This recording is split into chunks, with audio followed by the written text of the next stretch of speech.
Next up, we have like I mentioned in the beginning, somewhat of a modern day classic, being Ginger Snaps, which is a Canadian werewolf movie starring Emily Porkins and Catherine Isabelle. People would probably recognize Emily Porkins as playing Beverly in the 1998 series. She played the young version of Beverly, so it's sort of nice to see her like 10 years later still acting, and she pretty much looks the same, to be honest. Um, Yeah, she looks like Beverly got 10 years older. and also I've always sort of liked Catherine Isabelle. I haven't seen her in that many things, but I think she's sort of fun. So basically, these two sisters are both sort of like outcasts in the city. They're both sort of like death obsessed. They don't really fit in with anybody. So one night, one of them gets attacked by a creature which turns out to be a werewolf.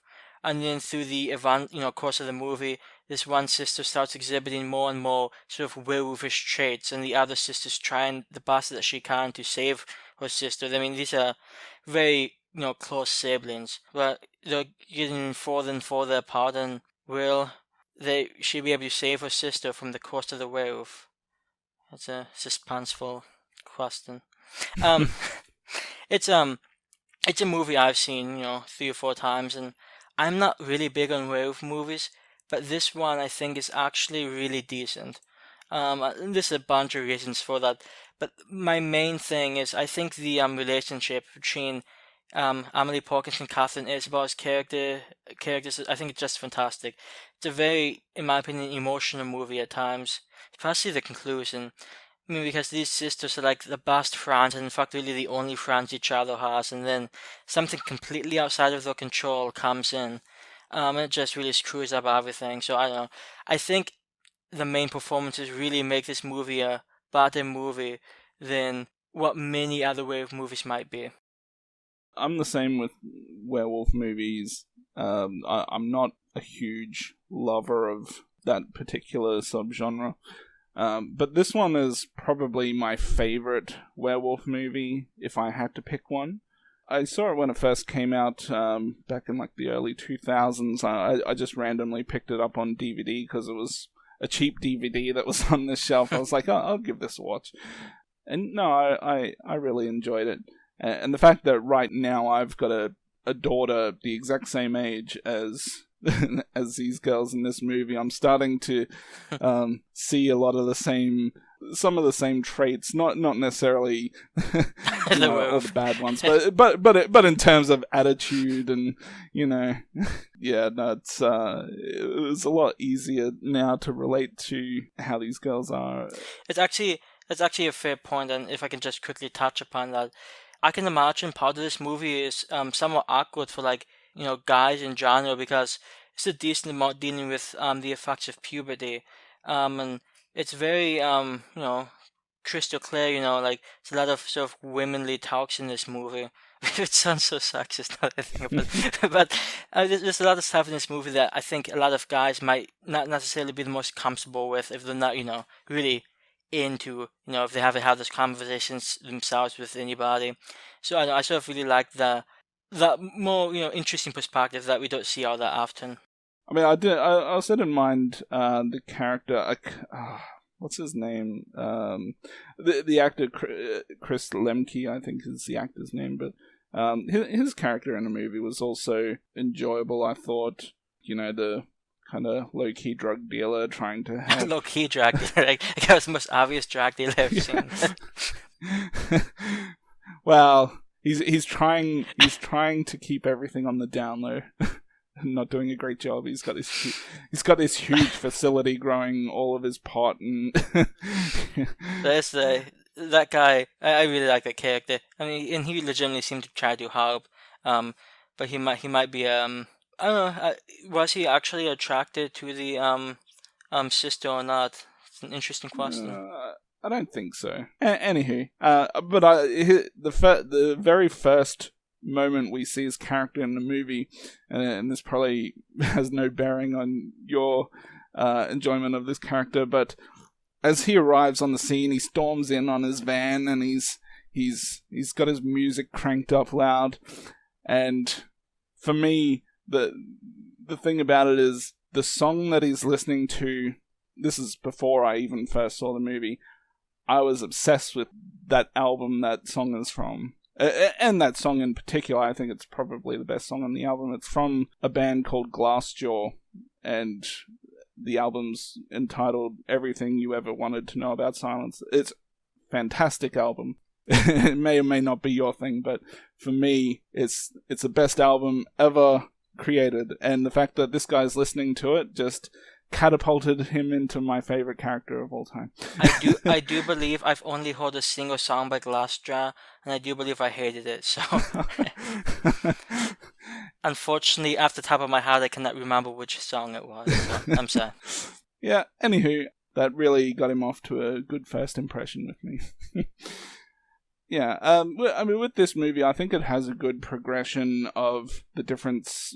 You know, there's different stages to her developing into this werewolf, and it's kind of nice just to see that slow, you know, I'm starting to get hair, I'm starting to get a tail, and now I'm starting to really get hungry for blood, and you know, all those kind of different things happening. And I think it has a pretty good build up to the ending, which, I mean, the ending I don't think is fantastic, but I don't think the ending is the best part of the movie. I think everything leading up to the ending is the most enjoyable part.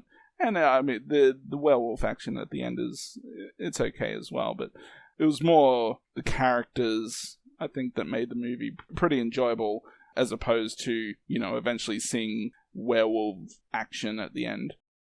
Yeah, I think what really brought this movie was it really, you know, the werewolf action. It was the connection to the characters. I mean, even the Ma was such an interesting character, especially toward the end. Like, she has like a really what the fuck line toward the end that, like I said, I'd seen this movie before, but I forgot about that line. I'm watching, like, wait, what the hell am I watching? Like, so she's very interesting characters, and I don't know, it's sort of, I don't know, it's a very, in my opinion, the dialogues, it just feels like a pretty solidly written movie. It's kind of funny that their mum kind of went from 0 to 100. Like, yeah. she seems like the most homely person, and then all of a sudden at the end she's talking about blowing up their house. And it's the conversation is so casual too. Like, it'll be fun. You know, it'll be fun. We can like move to a new place. We can. But what about Dad? Well, it's fun. The dad's kind of funny too, even though he has a very limited scenes. But yeah, he has a couple of lines here and there that you kind of giggle at. Yeah, I think probably one of my favorite lines in the movie was, you know, when the mother's about to open the freeze and the corpse is there. It's like, and you know, Porkins' character's like, "What do guys want?" And you can just see that look on the mom's face. Oh, she finally wants to talk about guys. It's adorable. Towards the beginning of the movie, I believe it's the first scene where they're playing like hockey out on the field, or whatever that game was that they're playing. Probably called field hockey. Field hockey, yeah. And not that this is a big thing, it's just something that kind of raises a question. When she gets pushed on that dead dog, I'm kind of thinking, like, how did no one else see this dead dog on the field? I guess they're too focused on the park. Yeah, but I mean, there were already people playing on the field while they were just off to the side talking to each other, and that's well before this, you know, they stumble on this dead dog, which is obviously on the field. So I'm wondering how the hell could they be playing this game for what could be already half an hour and not have even noticed this dead dog? Yeah, I think that's I when reading about like thoughts about this movie, that comes up a lot, and I really have no idea how people missed it. I'm just gonna assume they're too focused on the fun of the game. Yeah. Yeah, but I mean, like I said, it's not a big deal. It's not something that's like, oh my god, that just ruins everything. But, you know, it's just something you can't help but think about. I think it's I think it's a pretty fantastic movie. I really enjoy it. There's a lot of characters I enjoy. Um, I think it's not perfect, but it's probably the closest modern day werewolf movie has gotten to perfect. To be honest, werewolf movies they have a difficult history. There's not that many great ones out there, and some of the ones that people say are great, such as an American Werewolf in London or The Howling, neither one's particularly amazing in my opinion. Yeah. But this movie's pretty good. And like I say, what really makes it work is the relationship between Emily Perkins and Catherine Isabel. I think those two young actresses did a fantastic job here. I I really liked Catherine Isabel's really snappy dialogue. And I don't know, I really like the relationship between the sisters. And honestly, I think the movie has sort of a tragic feel to it that not many other horror movies do. So I really enjoyed this one, and I would give it an 8.5. And I'm going to round it up to a 9 out of 10. I think it's a fantastic movie and definitely worth watching. Yeah, no, I enjoy this one too. I give it an 8 out of 10.